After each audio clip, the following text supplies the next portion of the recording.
जय संविधान, जय भीम, महात्मा गांधी की जय, गोडसे मुर्दाबाद। देखिए, बचपन की एक कहानी मुझे याद आ रही है। बचपन में एक कहानी मैंने पढ़ी थी 6ठी या 7वीं क्लास में।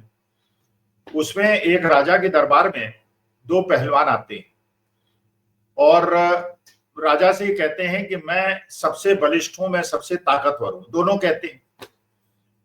तो राजा भी थोड़ा सा मजाकिया किस्म का राजा था, तो उसने दोनों पहलवानों से कहा कि अच्छा, ये सिद्ध करो कि तुम दोनों में से बड़ा पहलवान कौन है।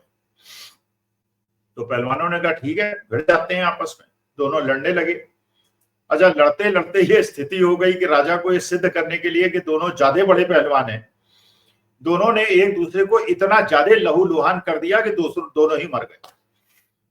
तो ये होता है विवेकहीन साहस। देखिए, साहस दो प्रकार के होते हैं। एक होता है साहस जिसमें विवेक का पुट हो, और एक साहस होता है जो विवेकहीन साहस होता है। मतलब यह है कि आप हमेशा जो भी निर्णय लें वो सोच के परिस्थिति को निर्णय लें। परिस्थितियां समय के अनुसार भी बदलती हैं और क्षेत्र के अनुसार भी बदलती हैं। जो साउथ के नियम है, जो नॉर्थ के नियम है, जो ईस्ट यूपी के नियम है, जो पंजाब के नियम है, राजस्थान के नियम है, सब जगह परिवर्तन है, अलग अलग है। तो अगर आप अपने विवेक के अनुसार निर्णय लेंगे कि वहां पे क्या परिस्थिति जन्य स्थिति है, उसके हिसाब से आपको क्या करना चाहिए, तो आप जीवन में सफल होंगे। लेकिन अगर आप आंख मूंद के जो आपके प्री कंसीव्ड नोशंस हैं, ये जो आपके परसेप्शंस हैं, उनके हिसाब से निर्णय लेंगे तो आप विफल। ये जीवन का एक सिद्धांत है जो मैंने समझा है और जो बचपन में इस कहानी से सिद्ध भी होता है। तो पहलवान विवेकहीन साहस दिखा रहे थे, इसलिए दोनों निपट लिए। देखिए, यही बात समझते हुए, यही सिद्धांत को समझते हुए हमारे भारत के सनातन धर्म में, क्योंकि मैं सनातनी हूं तो मैं सनातन धर्म की बात करता हूं। सनातन धर्म के अंदर ये जो वसुधैव कुटुंबकम की बात की गई थी, जो कोएग्जिस्टेंस की बात की गई थी, जो सर्वे भवन्तु सुखिनः सर्वे सन्तु निरामयाः की बात की गई थी, वो की ही इसलिए गई थी कि वो जानते थे, हमारे पूर्वज, हमारे पुरखे जानते थे कि कहीं भी सरवाइव करने के लिए आवश्यक है कि आप को एग्जिस्ट करें। जहां मेरी विचारधारा और दूसरे की विचारधारा अलग अलग प्रकार की है, वहां पे अगर मैं, जहां मेरी मेजॉरिटी है, मैं दूसरे को ठोकना शुरू करूंगा, तो इस बात की बहुत संभावना है कि जहां उसकी मेजॉरिटी है वो मुझे ठोकना शुरू कर देगा, या मेरे परिवार के लोग जो माइनॉरिटी में है उसको ठोकना शुरू कर देगा। इसीलिए ये सब बात की गई हमारे सनातन धर्म में। और यही स्वामी विवेकानंद ने जो शिकागो का भाषण किया था, तो उन्होंने हिंदुत्व की जो परिभाषा दी थी वो यही परिभाषा दी थी कि हम हिंदू वो होते हैं जो सबको अपनी बाहों में समेटते हैं, हर धर्म को समेटते हैं, हर विचारधाराओं को समेटते हैं, उन्हें उचित सम्मान देते हैं, क्योंकि हम जानते हैं इससे ही हमारा जो सनातन धर्म है ये हजारों वर्षों से जीवित है और इस पे प्रहार नहीं कर सका, ये खत्म नहीं हुआ। ये उस समय भी खत्म नहीं हुआ है जबकि मुगलों का शासन रहा, अंग्रेजों का शासन रहा, अलग अलग प्रकार के शासन आए, लेकिन वी कुड एग्जिस्ट बिकॉज हमारे अंदर एक लचीलापन था, हमारे अंदर एक रिजिडनेस नहीं थी, इसलिए हमने उसको ऑनस्लॉट्स को रिवाइव कर लिया। जैसे आप जानते हैं, कहा जाता है कि जो बड़े पेड़ होते हैं, जो स्थिर पेड़ होते हैं, जिनके तने बड़े मजबूत होते हैं, वो अक्सर आंधी में उखड़ जाते हैं, और वो पेड़, वो वृक्ष सरवाइव कर जाते हैं जो झुक जाते हैं। इसका मतलब यह है कि परिस्थिति जन्य परिवेश को देखते हुए आदमी का निर्णय अगर विवेक पूर्ण हो तो उसको जीवन में सफलता मिलती है। ये तो चलिए मैंने पृष्ठभूमि बांध दी है, मैं असली मुद्दे पे आता हूं। देखिए, आज जो सबसे बड़ी स्थिति मुझे लगता है, अब भारतीय राजनीति, भारतीय सामाजिक व्यवस्था और पूरे विश्व के अंदर जो हमारे देश की स्थिति है, मेरी भारत माता की स्थिति है, उसके परिप्रेक्ष्य में बात करता हूं। देखिए, ये बात सही है कि पूरे विश्व को भारत की आवश्यकता है। ये आज से 70 साल पहले भी वो जानते थे कि भारत की आवश्यकता है, 20 साल पहले भी जानते थे, आज भी जानते हैं कि भारत की आवश्यकता है। कारण क्या है? कारण दो तीन मुख्य हैं। पहला मुख्य कारण यह है कि पूरे विश्व में भारत ही एक ऐसा देश है जहां पॉपुलेशन ग्रोथ है। बाकी विश्व के देशों, जितने विकसित देश हैं, यूरोप है, अमेरिका है, जापान है, वहां पे प्रजनन दर बहुत कम है, बच्चे पैदा हो ही नहीं रहे, कम हो रहे हैं, और लोगों की लाइफ बढ़ रही है, तो जनसंख्या बहुत ज्यादा कम तो नहीं हो रही है, लेकिन बढ़ नहीं रही, वो स्टैग्नेट हो गई है, या उसको बढ़ाने के लिए अच्छा फिर एक डिसबैलेंस क्रिएट हो गया है वेस्टर्न वर्ल्ड में। बूढ़े जाते हैं, बच्चे कम है। अच्छा, चीन ने भी एक गलती कर दी आज से 30 साल पहले, उन्होंने एक नारा दे दिया वन चाइल्ड नॉर्म का। पहले उनके यहाँ भी हमारी जैसे जनसंख्या बढ़ रही थी, तो चीन ने वन चाइल्ड नॉर्म किया, एक बच्चा पैदा हुआ, अच्छा बूढ़े मरे नहीं, तो उसमें पॉपुलेशन जो है उसमें भी जवान और बूढ़ों के बीच का संतुलन बिगड़ गया। चलिए, भारतवर्ष के अंदर वो स्थिति नहीं पैदा हुई, क्योंकि हमारे देश के लोग जो हैं वो जनसंख्या बढ़ोतरी में वो अपने बाकी कहीं योगदान दे न दें, जनसंख्या बढ़ोतरी में योगदान दे देते हैं। तो चलिए, भारत की जनसंख्या बढ़ रही है, और जनसंख्या बढ़ रही है तो डिमांड बढ़ रही है। अच्छा, जनसंख्या बढ़ रही है तो जीडीपी भी बढ़ रही है, क्योंकि उसी प्रकार की स्थिति हमारे देश में 140 करोड़ है। यूरोप के, यूके हो, जर्मनी हो, फ्रांस हो, 15-15, 20-20 करोड़ की जनसंख्या है, और उनकी जीडीपी हमारी जीडीपी करीब करीब बराबर है। लेकिन अब जो अर्थशास्त्री हैं, भक्त अर्थशास्त्री हैं, वो कहते हैं कि साहब देखिए, हमने उन्हें टेक ओवर कर लिया। अरे, आपने 140 करोड़ में उतनी जीडीपी टेक ओवर की, ओवरटेक की, जो 20-20, 15-15 करोड़ में कर रहे हैं। लेकिन चलिए, वो समझाना कई बार मैंने कोशिश की, लेकिन जो समझना चाहते हैं समझ जाते हैं, जो नहीं समझना चाहते नहीं समझते। चीन और हमारी जनसंख्या एक बराबर है करीब करीब, या हमारी ज्यादा ही है, और उनकी जो जीडीपी है हमसे 7 गुने ज्यादा है, मतलब 7 तो नहीं, 5, 5.5 गुना ज्यादा है। इसका मतलब 5 गुना ज्यादा समृद्ध है। और यूरोप के जो छोटे छोटे देश, जिनको हम समझते हैं कि हमने उन्हें पछाड़ दिया, वो भी हमसे 5-7 गुना ज्यादा समृद्ध है, बिकॉज कम पॉपुलेशन में उनकी जीडीपी हमसे हमारे बराबर। चलिए, ये तो एक मुद्दा हुआ। अब हमने जो 3 बड़ी बड़ी गलतियां की हैं, मैं वो आपके सामने पेश करता हूं, जिसकी वजह से जो भारत की एक मजबूत स्थिति है उस पे प्रहार होने की संभावना है, या हो भी रहा है, दिख भी रहा है आपको, और हमको भी दिख रहा है। और ये कोएग्जिस्टेंस और सर्वे भवन्तु सुखिनः सर्वे सन्तु निरामया और वसुधैव कुटुंबकम के सिद्धांतों के विरुद्ध है, जिसकी वजह से आज जो परेशानियां हो रही हैं वो हो रही हैं। देखिए, ये बात बिल्कुल सही है कि न्यूटन्स का थर्ड लॉ आपको पता ही है कि वो अगर एक फोर्स आएगी तो उसी प्रकार एक विपरीत फोर्स भी आएगी, और टाइम लग सकता है। बाकी न्यूटन के सिद्धांत में तो तुरंत वो फोर्स आती है, लेकिन सामाजिक और राजनीतिक परिवेश में देखें तो उसमें टाइम लग सकता है, लेकिन वो आएगी, क्योंकि जो आप करेंगे उसकी प्रतिक्रिया होगी, और उतनी ही प्रतिक्रिया होगी जिसने आपने की। अब 3 संदर्भों में आप मेरी बात जो मैं कहना चाह रहा हूं उसको समझने का प्रयास करें, और जो मैंने पृष्ठभूमि बांधी है उससे कनेक्ट करने का प्रयास करें। देखिए, पहला, आज के तारीख में विश्व में जो सबसे बड़े रिलीजन्स हैं, वो सबसे बड़े में क्रिश्चियंस हैं, मुस्लिम्स हैं, हिंदू हैं। लेकिन करीब अगर 700 करोड़ की जनसंख्या है पूरे विश्व के अंदर, तो मुसलमान और क्रिश्चियन हमसे बहुत बड़े, बहुत ज्यादा है। हमारी जनसंख्या पूरे विश्व के अंदर 100 करोड़ है, 700 करोड़ में 100 करोड़। तो इसका माने हमारी जनसंख्या से ज्यादा मुस्लिम राष्ट्र भी हैं और उनकी जनसंख्या भी है, क्रिश्चियन भी हमसे ज्यादा है, उनकी जनसंख्या भी है। अच्छा, क्योंकि हमारे यहाँ पॉपुलेशन ज्यादा है, हमारे यहाँ जीडीपी कम है, तो हमारे यहाँ से लोगों को मुस्लिम और क्रिश्चियन देशों में रोजगार के लिए जाना पड़ता है। भाई, जहां सरप्लस होगा वहीं से चीजें एक्सपोर्ट होंगी, और जहां डेफिशिएंसी होगी और उनकी पॉपुलेशन बढ़ नहीं रही, तो उनको हमारे युवा लोगों की आवश्यकता है अपनी इंडस्ट्री को चलाने के लिए, और हमारे देश की आवश्यकता है अपने प्रोडक्ट को बेचने के लिए, क्योंकि उनके यहाँ जो भी इंडस्ट्रियलाइजेशन होना था, इंफ्रास्ट्रक्चर बनना था, करीब करीब बन गया है। बुलेट ट्रेन भी हो गई, रोड भी, कहाँ डेवलपमेंट करेंगे? तो उनको अपने प्रोडक्ट्स को, अपनी इंडस्ट्री को सर्वाइव कराने के लिए भारत जैसे देश की आवश्यकता है, जहां पे नीड्स भी फुलफिल्ड नहीं है, और जहां पे इंफ्रास्ट्रक्चर भी पूरी तरह से नहीं बना है, और जहां पे पॉपुलेशन भी बढ़ रही है। तो वो they need us, there is no doubt about it. तो मैं इसीलिए बार बार आगाह करता था और निवेदन करता था कि ये जो हिंदू फर्स्ट करते हैं, इसका आघात देश को न भुगतना पड़े, इसकी हमें ध्यान रखना चाहिए। बिकॉज हमारा जो धर्म है उसका मूल आधार को एग्जिस्टेंस है।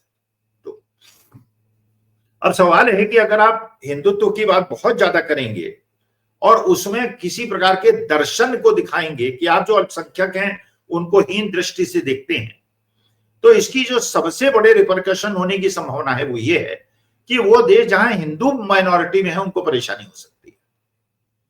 बांग्लादेश में, पाकिस्तान में, चीन में, अमेरिका में, यूरोप, मतलब एवरी कंट्री वेयर हमारे लोग रोजगार न उपलब्ध होने की वजह से विदेश में गए हैं और जहां माइनॉरिटी में हैं और जहां पे वो लोग मेजॉरिटी में हैं जिनको हमारे देश के अंदर माइनॉरिटी हम लोग मानते हैं, तो मानी बात है कि प्रतिक्रिया होगी तो सबसे ज्यादा कष्ट हमको होगा, क्योंकि हमारे लोग नौकरी करने गए हैं और उस मजबूरी की स्थिति में है जहां उनको सर्वाइव करना पड़ता है।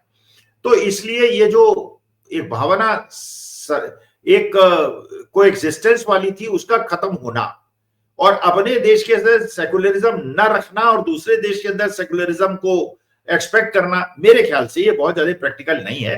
ये मैं एक टीचर की तरह बोल रहा हूँ, ये मैं कोई ऐसे नहीं बोल रहा हूँ कि मैं हिंदू हूं तो मैं हिंदू का बहुत तगड़ा प्रबल समर्थक हूं या उसका क्रिटिक हूं। मैं केवल इसलिए बोल रहा हूं कि मेरे देश के लिए, मेरे विश्व के लिए, ब्रह्मांड के लिए, विश्व के एक बेहतर जगह रहने बनाने के लिए जो आवश्यक है, टीचर की तरह बोल रहा हूं। तो इसको बहुत ज्यादा इसकी छीछा लेदर मत कीजिएगा और न मैं कोई ऐसी बात कह रहा हूं जिससे किसी धर्म का अपमान हो या मेरे धर्म का अपमान हो या दूसरे धर्म का अपमान हो। तो पहली बात तो ये कि ओवर एम्फेसिस ऑन हिंदुइज्म और ओवर एक्सर्ट करना और अपने को थोपना दूसरों के ऊपर, इसकी प्रतिक्रिया मुसलमान और क्रिश्चियन देशों में हो सकती है, जो हमारे हिंदू भाइयों के लिए जो दूसरे देशों में रहते हैं बहुत ज्यादा कष्टदायक हो सकता है। नंबर एक। नंबर दो,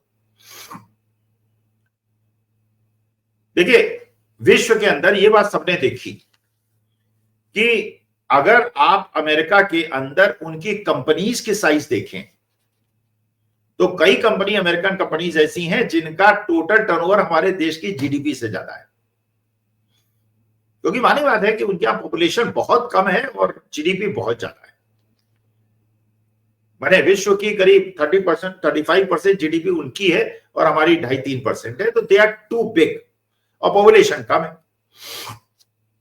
लेकिन एक बड़ी आश्चर्यजनक घटना पिछले 10 साल के अंदर हुई जो पहले नहीं हुई थी, कि हमारे जैसा देश जिसकी समृद्धि दूसरे करीब करीब सारे देशों से 1/5 भाग है, वहां पे एक पूंजीपति उभरा, गौतम अडानी ग्रुप का, जो विश्व का दूसरा सबसे बड़ा अमीर आदमी बन गया।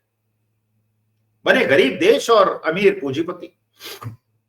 अब आनी बात है कि चलिए हम तो अपना बोलते ही रहते हैं, हमें तो अखरती रहती है बात ये, भाई गरीबों को दीजिए, जो गरीब तबका है, मध्यम वर्ग तबका है, उस पर जीएसटी कम कीजिए, इंडस्ट्री पे कॉर्पोरेट टैक्स बढ़ाइए, गरीबों को सुविधा दीजिए, अमीरों को बहुत ज्यादा अमीर बनवाइए, क्योंकि ये नीति अमेरिका यूरोप में चल सकती है, भारतवर्ष में नहीं चल सकती। लेकिन चलिए किसी ने नहीं सुना। लेकिन अब ये जो युद्ध है पूंजीपतियों का, और ये युद्ध ये विदेश से शुरू हो गया है, ऐसा मुझे लगता है, क्योंकि आप जानते हैं डोनाल्ड ट्रंप के खास पूंजीपति हैं एलन मस्क।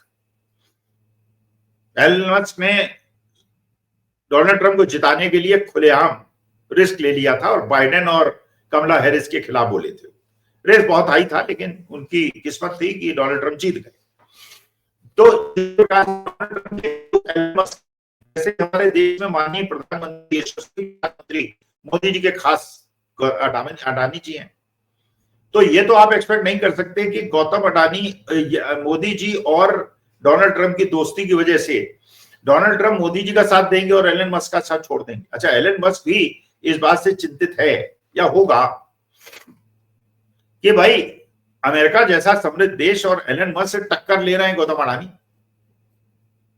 जो देश वास्तविकता में उनके तुलना में समृद्धि में बहुत कम है। और ऐसा भी नहीं कि वो कोई एक्स बना रहे हो या टेस्ला बना रहे हो, वो भी केवल सरकारी कंपनियों के अधिग्रहण से और उनके फायदे से और कॉन्ट्रैक्ट केन्या में लेके, बांग्लादेश में लेके, श्रीलंका में लेके, वो सब करके विश्व के सबसे बड़े दूसरे, अब तो क्या चलिए 23-24 नंबर पे आ गए, पहले दूसरे नंबर पे तो रहे, वो तो चलिए उसमें। और जिन लोगों ने हिडनबर्ग हो या सारे लोग हो, इसीलिए उन्हें मौका मिला कि उन्हें ये लगा कि भाई ये आदमी जो है जिसको भारत सरकार का पूरा समर्थन है, तो अब प्रश्न ही उठता है कि डोनाल्ड ट्रंप एलन मस्क का साथ देंगे या मोदी जी का साथ देंगे। अच्छा, क्योंकि तनी हुई जो है वो अडानी जी और एलन मस्क के बीच में है, तो मानी बात है कि जो अडानी मोदी जी और डोनाल्ड ट्रंप के बीच की दोस्ती है वो भी यह है कि भाई should I support my friend और should I support you because you support your friend, so you understand as to what I am trying to say. तो ये भी एक परिणति हो रही है। देश के पूंजीपति, हमारे देश के पूंजीपति, उनके देश के पूंजीपति, उनके देश के राष्ट्रपति का क्लोज पूंजीपति, हमारे देश के प्रधानमंत्री का क्लोज पूंजीपति, इनके आपस में क्योंकि भिड़ हुई है, इसलिए वहां भी एक, क्योंकि जैसे आप जानते हैं एलन मस्क जो है टेलीकॉम इंडस्ट्री में भारत में घुसना चाहता है। अच्छा, अगर वो घुस गया तो उसकी जो टेलीकॉम कॉस्ट है वो इतनी कम होगी कि जियो को परेशानी हो जाएगी, अंबानी जी को परेशानी हो जाएगी। बिकॉज ऑब्वियसली आप जानते हैं सिद्धांत होता है इकोनॉमिक्स का, एक economics of scale, economics of scale. तो मानी बात है उनका पूंजी ज्यादा है, पैसा ज्यादा है, तो हमारे छोटे छोटे पूंजीपतियों के सामने जो अडानी अंबानी की स्थिति हुई एलन मस्क के सामने अडानी जी की है, तो बड़ा मछली छोटे मछली को खा लेती है। तो वो अगर हिंदुस्तान में प्रवेश मिल गया तो वो छोटी मोटी हमारे देश की जो बड़ी इंडस्ट्रीज है उनको खा जाएगी। और उस समय में डोनाल्ड ट्रंप क्योंकि वो एलन मस्क की मदद करना चाहेंगे तो वो मोदी जी की मदद नहीं करना, ये परिकल्पना है, लेकिन अगर आप धरातल में देखेंगे तो आपको लगेगा जो बात मैं कह रहा हूं सही है। अच्छा, तीसरा मसला यह है कि आज विश्व के अंदर, या पहले से हमेशा से, जबकि यूनिपोलर वर्ल्ड नहीं था तब तक विश्व के अंदर, आज के तारीख में पिछले 10 साल से अगर आप देखें या पिछले दो तीन साल से, जब से ये पुतिन और यूक्रेन के ऊपर रूस का आक्रमण और नेटो का बिल्कुल शक्तिहीन हो जाना और अमेरिका को भी न रोक पाना रूस को, आज के तारीख में 3 ऐसे लोग हैं जिन्होंने विश्व के अंदर अपनी दबंगई कायम कर रखी है। एक तो अमेरिका है जो डोनाल्ड ट्रंप हो गए 2 महीने बाद, एक पुतिन है रूस में, और एक चीन के, क्या नाम है उनका, जिनपिंग ऐसे ही कुछ नाम है। तो चलिए, ये 3 दादा है। अब हमारी बात है, आप जानते ही है, ये तो बड़ी नॉर्मल मोहल्ले की भाषा है कि अगर कोई दादा किसी मोहल्ले में होता है तो किसी दूसरे दादा को पनपने नहीं देता वो। अच्छा, अब ये बात एक नई हमारे देश के अंदर शुरू हो गई है। पंडित जवाहरलाल नेहरू के समय में नहीं थी, इंदिरा जी के समय में नहीं थी, अटल जी के समय में नहीं थी, लाल बहादुर शास्त्री के समय में नहीं थी, किसी प्रधानमंत्री के समय में नहीं थी कि हम विश्व गुरु हैं। कोई अपने मुंह से नहीं कहता था या कहलवाता था, सब ये कहते थे कोएग्जिस्टेंस है, साथ साथ रहेंगे, साथ साथ जिएंगे, but you need me, I need you, so let us coexist. लेकिन अब ये 3-4 साल 5 साल से जो प्रचलन शुरू हुआ है कि विश्व गुरु हैं हम और मोदी जी विश्व गुरु है, तो हमारी बात है कि विश्व गुरु में पुतिन के कान भी खड़े हुए, डोनाल्ड ट्रंप के भी कान खड़े हुए, चीन के राष्ट्रपति के कान भी खड़े हुए कि भैया ये विश्व गुरु कहां से आ गए। विश्व की अगर आप जीडीपी के साइज देखें तो अमेरिका हमसे 6 गुना बड़ा है, बल्कि 10 गुना बड़ा है, चीन हमसे 6 गुना बड़ा है, रूस एक महाशक्ति के रूप में पनपा है, जिस प्रकार वो यूक्रेन को रौंद रहा है। तो इस मामले में जो हमसे, मतलब आर्थिक रूप से और शस्त्रों के मामले में, कि शस्त्र या तो हम अमेरिका से खरीदते हैं या रूस से खरीदते हैं, तो ये अपने को विश्व गुरु क्यों कहता है? तो ये नेचुरल फिनोमेना है, हो रहा है कि नहीं हो रहा है, आई डोंट नो, बट मुझे लग रहा है कि ऐसा हो रहा है। That is why they are hitting us hard. लेकिन अगर वही सनातन धर्म की कोएग्जिस्टेंस, सर्वे बंधु सुखया सर्वे संतु निरामया की भावना लेके हम चलते तो हम न तो इन 3 मठाधीशों की आंखों में अखरते, न क्रिश्चियन मुस्लिम जो विश्व के अंदर जिनकी मेजॉरिटी है उनसे उलझते, और न हम एलन मस्क से उलझते। लेकिन हमने तीनों जगह अपने को उलझा लिया है, और मेरे ख्याल से इसी वजह से अब इसमें किसका हाथ है?